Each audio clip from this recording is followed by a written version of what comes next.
मनोज जरांगे यांच्या आझाद मैदानावरील आंदोलनाला पोलिसांनी परवानगी दिली आहे आणि ही परवानगी सध्या केवळ एका दिवसासाठी असून त्यामध्ये काही अटी शर्ती घालण्यात आलेल्या आहेत। त्यानुसार आंदोलनाच्या काळात गणेशोत्सव सुरू असल्याने वाहतुकीला अडथळा, नागरिकांना त्रास होईल असं वर्तन करता येणार नाही। तसंच या आंदोलनाला सकाळी 9 ते सायंकाळी 6 पर्यंत परवानगी असेल असं मुंबई पोलिसांनी त्यांच्या आदेशात म्हटलं। मनोज जरांगे यांच्या आझाद मैदानावरील आंदोलनाला पोलिसांनी परवानगी दिल्यानंतर मनोज जरांगे यांनी आझाद मैदान पोलीस ठाण्यात हमीपत्र दाखल केलं। हमीपत्रात मनोज जरांगे यांनी 20 आश्वासनं दिली।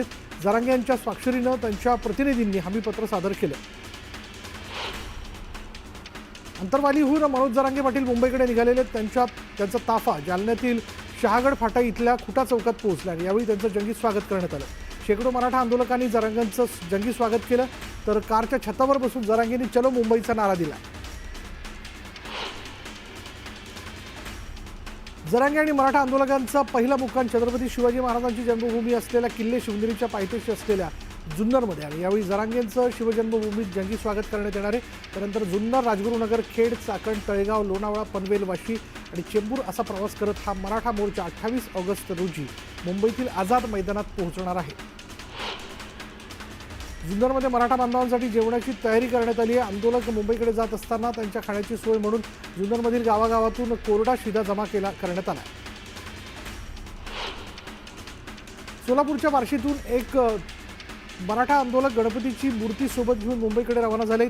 आंदोलनस्थळीच गणेशोत्सव साजरा करू असं जरांगेंनी सांगितलं। जरांगेंच्या मोर्चाला मावळ तालुक्यातून पाठिंबा मिळतो। लोणावळ्यात वरसोली टोल नाक्यावर चलो मुंबई, गरजवंत मराठ्यांचा लढा असे बॅनर लावून मराठा बांधवांनी मोर्चात सहभागी होण्याचं आवाहन केलेलं आहे।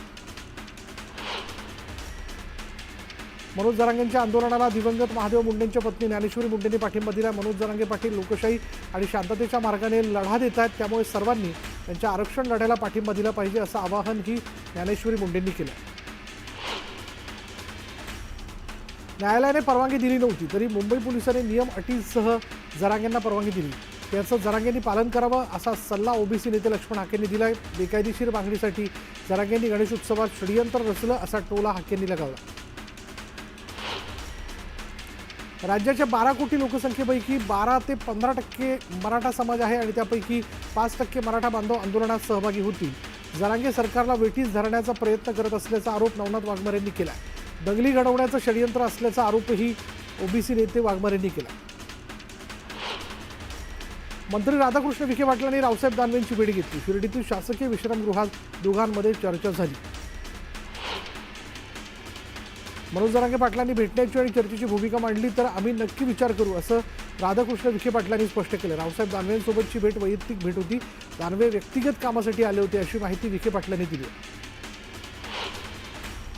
नाशिकच्या सातपूर परिसरामध्ये शिवरत्न मित्रमंडळाच्या वतीनं गणरायाचा भव्य आगमन सोहळा पार पडला। या आगमन सोहळ्यात अघोरी नृत्य, नामपूर बँड, आदिवासी नृत्य आणि ढोल पथक आकर्षणाचा बिंदू ठरला। या मिरवणुकीत नागरिक मोठ्या संख्येनं सहभागी झाले होते। गोंदियाच्या रामनगर पोलीस ठाण्यात बाप्पा विराजमान झाले। ढोल ताशांच्या गजरात बाप्पांची आगमन मिरवणूक पार पडली। यावेळी पोलीस अधिकाऱ्यांसह कर्मचारी सहभागी झाले होते। सांगली जिल्ह्यातील जत तालुक्यातल्या संख इथल्या बाबा आश्रमात गणेश मंडळानं तुकाराम बाबा यांनी बाप्पांच्या मूर्तीचे मोफत वाटप केलं। श्री संत सयाजी बागडे बाबा यांच्या पुण्यतिथीच्या निमित्तानं हा उपक्रम राबवण्यात आला।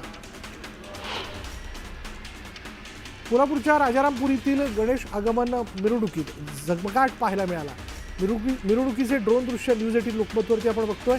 या मिरवणुकीत मोठ्या प्रमाणात लाईट्स आणि साऊंडचा वापर करण्यात आला।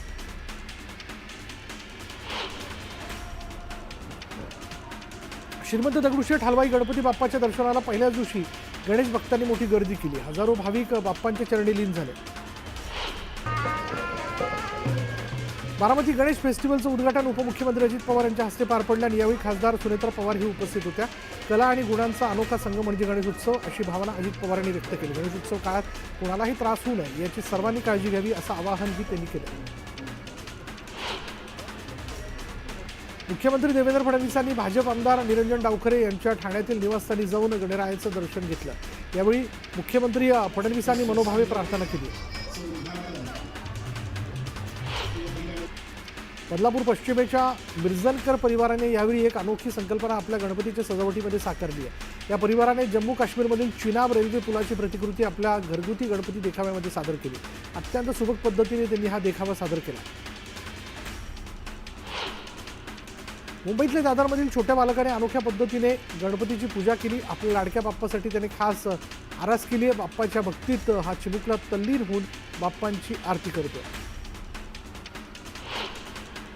मुंबईच्या ताडदेव इथल्या नरेश घाग यांच्या बाप्पाला 101 वर्ष पूर्ण झालेली आहेत आणि या निमित्तानं पुरातन शिवगुहेचा देखावा त्यांनी साकारला असून बाप्पाच्या मूर्तीचंही विशेष आकर्षण आहे। श्रीमंत मुधोजीराजे भोसलेंच्या नागपूरमधील निवासस्थानी बाप्पा विराजमान झाले। परंपरेनुसार 297व्या वर्षी गणपती बाप्पांची पारंपरिक पद्धतीने स्थापना करण्यात आली। भिवंडी लोकसभेचे माजी खासदार कपिल पाटील यांच्या हायवे दिवे इथे निवासस्थानी गणपती बाप्पा विराजमान झाले आणि यावेळी कपिल पाटील यांनी सहकुटुंब बाप्पांचं पूजन केलं। सर्वांना सुखी ठेवण्यासाठी त्यांनी बाप्पांच्या चरणी साकडं घातलं।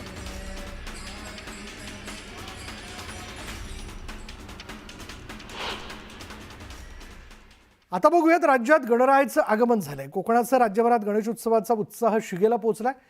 कोकणासह राज्यातील भाविक गणेश भक्तीत दंग झालेत।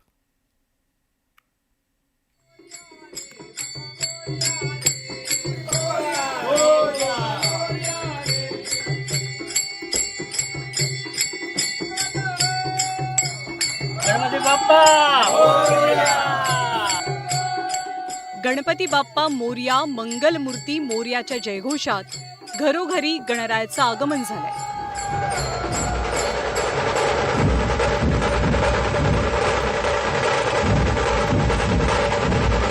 गेले अनेक दिवस ज्याच्या आगमनाची आतुरतेनं वाट पाहिली जात होती तो विघ्नहर्ता गणेश घरोघरी विराजमान झाला।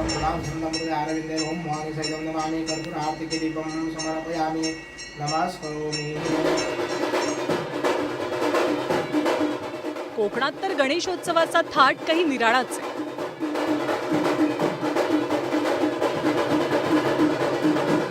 हिरव्यागार डोलणाऱ्या शेतातल्या वाटांमधनं गणपती बाप्पाचं घरोघरी आगमन झालं। गणरायाच्या या आगमन सोहळ्यात आबालवृद्धांसह सर्वांचाच उत्साह शिगेला पोहोचलेला।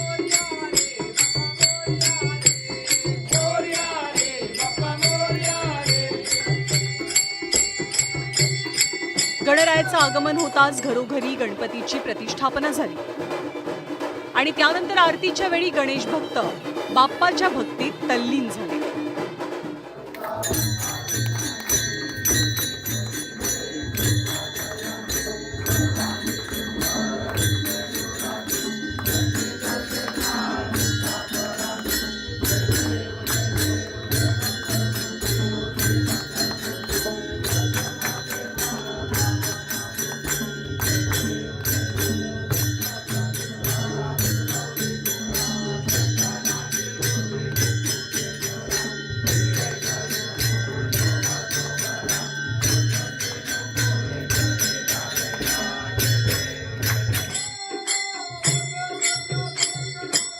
गणेशोत्सव म्हटलं की आनंद, उत्साह आणि एकोप्याचा मिलाप।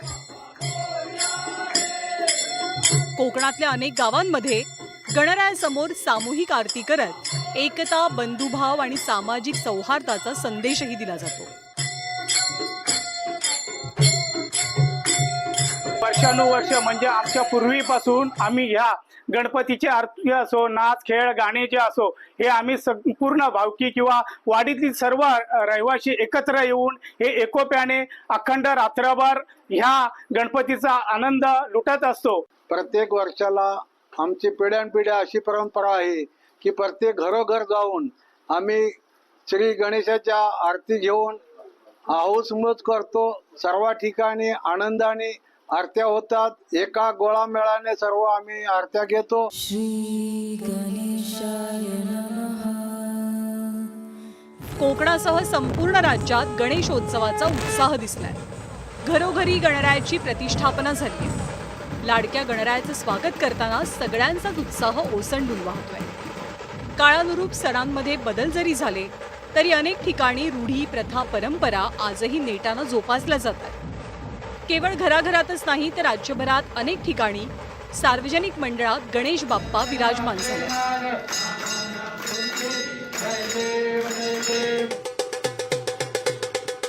कोल्हापुरातील शाहू महाराज यांच्या नवीन राजवाड्यात पारंपरिक वाद्यांच्या गजरात पालखीतनं गणरायाचं आगमन झालं.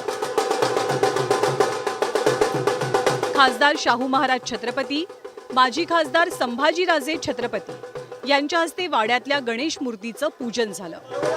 दरवर्षी राजवाड्यात शाडू मातीपासून बनवलेल्या मूर्तीची प्रतिष्ठापना केली जाते. तब्बल 183 वर्षांची परंपरा असलेल्या सांगलीतल्या श्री गणपती पंचायतन संस्थानच्या शाही गणपतीचीही प्रतिष्ठापना झाली. सांगली गणपती संस्थानचे अधिपती श्रीमंत विजयसिंह राजे पटवर्धन आणि युवराज कुमार आदित्य राजे पटवर्धन यांच्या उपस्थितीत आरती पार पडली. अवघ्या राज्यात लाडक्या गणरायाचं आगमन झालेलं असून पुढचे काही दिवस सर्वच भक्त मंडळी गणरायाच्या भक्तीत तल्लीन होणार आहेत. Bureau report, news 18 Lokmat.